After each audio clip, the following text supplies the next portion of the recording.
नमस्कार, मैं हूं आपके साथ रोहित और आप देख रहे हैं एनएफ न्यूज। वक्फ बोर्ड संशोधन बिल, इसको लेकर जिस तरीके से हंगामा बरपा हुआ है, उसके बाद अब मोदी के एक दांव से ओवैसी फंसते हुए नजर आ रहे हैं और कहा जा रहा है कि ओवैसी ही अब मुसलमानों के विरोध में बिल पास कर देंगे। जी हां, कैसे और क्यों, विस्तार से आपको इस खबर में बताएंगे। लेकिन सबसे पहले यह समझ लीजिए कि किस तरीके से असदुद्दीन ओवैसी के लिए बड़ी मुसीबत आन पड़ी है। दरअसल ओवैसी लगातार सदन में वक्फ बोर्ड संशोधन बिल का विरोध कर रहे थे और सरकार पर निशाना साध रहे थे और कह रहे थे कि यह सरकार मुसलमानों की दुश्मन है। लेकिन अब वही ओवैसी पीएम मोदी के एक दांव में फंस गए हैं। दरअसल जब किरेन रिजिजू ने पेश किया बिल, तो उसके बाद इस बिल को विरोध के बाद जेपीसी को भेज दिया गया, यानी ज्वाइंट पार्लियामेंट्री कमेटी, और अब यही कमेटी तय करेगी कि वक्फ बोर्ड संशोधन बिल सदन में पास किया जाए या फिर नहीं। इसमें विपक्ष के भी तमाम नेता होंगे इस कमेटी में, राज्यसभा के कुछ सांसद होंगे, कुछ लोकसभा के सांसद होंगे, वो टीम भी बना दी गई है। ऐसे में उस टीम में ओवैसी को भी रखा गया है, तो अब ओवैसी के लिए बड़ी मुश्किल है।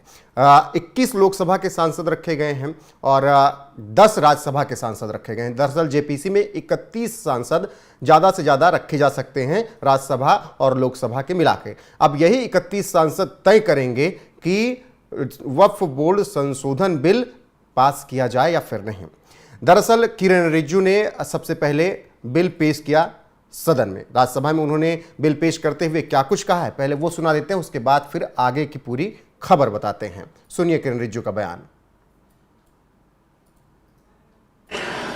ये अमेंडमेंट आज सरकार इस सदन में ला रहे हैं, एक तरीके से आप लोगों ने जो भी कदम उठाया है, आप लोगों ने जो भी चाहा है, वो आप नहीं कर पाया, वही चीज करने के लिए हम आज ये अमेंडमेंट प्रपोज किया गया है। अब जब मैं इसका विवरण दूंगा तो आप बिल्कुल सहमत होगा मैं जो आपके सामने में बात रख रहा हूं। और दूसरी बात, इसमें हम लोग सब चुने हुए प्रतिनिधि हैं। मैं अपना बात तर्क रखने से पहले ही बताना चाहता हूं, इस बिल का समर्थन कीजिए, करोड़ों लोगों का दुआ मिलेगा। अगर आप विरोध करोगे, चंद लोगों ने पूरा वक्फ बोर्ड को कब्जा करके रखा हुआ है और आम मुसलमान लोगों को जो न्याय इंसाफ नहीं मिला, उसको सही करने के लिए ये बिल लाया गया है। इतिहास में कहना चाहिए। अब जैसे ही किरेन रिजिजू ने यह बिल पेश किया, उसके बाद सदन में हंगामा मच गया। अखिलेश यादव से लेकर असदुद्दीन ओवैसी जैसे तमाम विपक्षी नेता बयान देने लगे कि दुश्मनों के विरोध में है यह बिल, मुसलमानों के विरोध में है और यह सरकार मुसलमानों की दुश्मन है। असदुद्दीन ओवैसी ने सरकार पर तीखा तंज कसा, जिसके बाद बहसबाजी और तेज हो गई। ओवैसी लेकिन सदन में तो विरोध कर रहे थे, लेकिन अब जेपीसी के चक्कर में वो फंस जाएंगे, क्योंकि उन्हें एक स्टैंड क्लियर करना पड़ेगा कमेटी के सामने। सबसे पहले ओवैसी का बयान सुना देते हैं, किस तरीके से सदन में वो विरोध करते हुए नजर आए और जिसके बाद अब मोदी के दांव से वो फंस भी रहे हैं। सुनिए ओवैसी का बयान। सर मैं खत्म कर रहा हूं सर, आधा मिनट। गवर्नमेंट कह रहे हैं कि हम महिलाओं को दे रहे हैं, मुझे यकीन है कि आप बिल्किस बानो को और जकिया जाफरी को मेंबर बनाएंगे, मुझे यकीन है। मैं आपसे जानना चाह रहा हूं सर कि ये जो आप बिल ला रहे हैं, आप देश को बांटने का काम कर रहे हैं, जोड़ने का काम नहीं कर रहे हैं। आप दुश्मन हैं मुसलमानों के, उसका सबूत ये बिल है। तो आपने सुना किस तरीके से एआईएमआईएम सांसद असदुद्दीन ओवैसी विरोध कर रहे थे इस बिल का और कह रहे थे कि मुसलमानों की दुश्मन है मोदी सरकार। लेकिन अब यही असदुद्दीन ओवैसी मोदी के दांव से फंसते हुए नजर आ रहे हैं।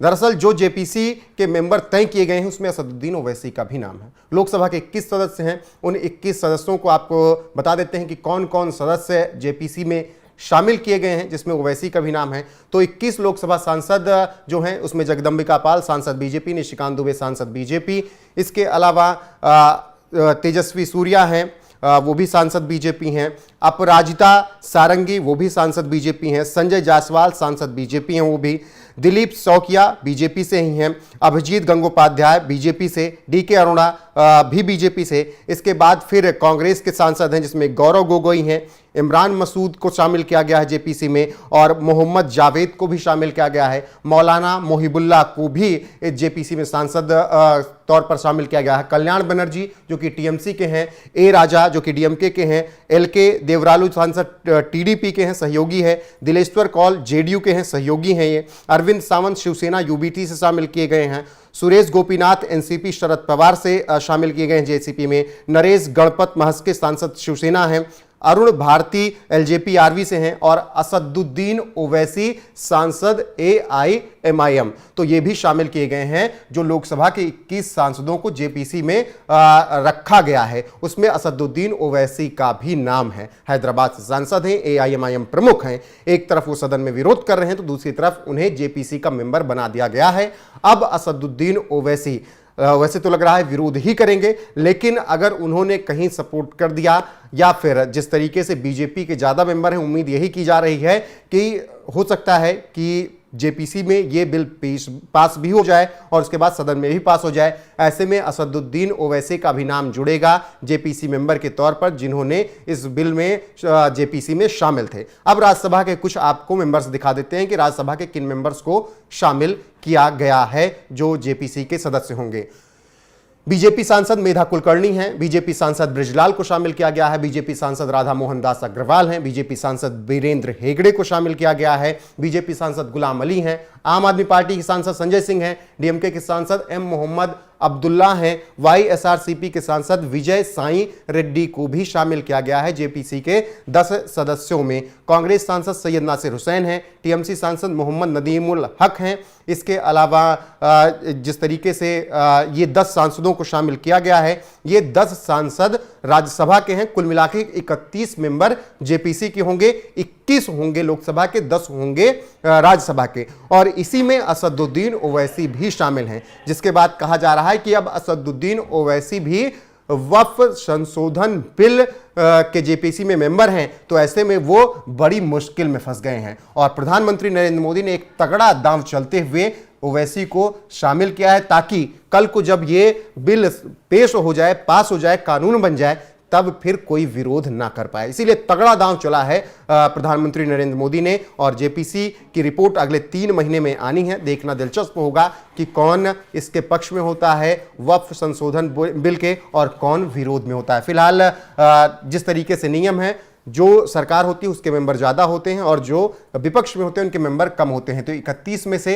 बीजेपी के सांसद ज्यादा हैं और विपक्ष के सांसद कम हैं, और सहयोगी भी हैं बीजेपी के साथ। तो ऐसे में उम्मीद यही की जा रही है कि जेपीसी में ये बिल पास हो जाएगा। बहरहाल असदुद्दीन ओवैसी असमंजस की स्थिति में, देखना दिलचस्प होगा कि उनका क्या स्टैंड होता है, लेकिन अभी मोदी के दांव में वो फंसते हुए नजर आ रहे हैं। ऐसे में इस खबर पर आपकी राय क्या है, कमेंट करके जरूर बताइएगा। वीडियो को शेयर कीजिएगा, लाइक कीजिएगा, चैनल को सब्सक्राइब कीजिएगा और बने रहेगा हमारे साथ। नमस्कार।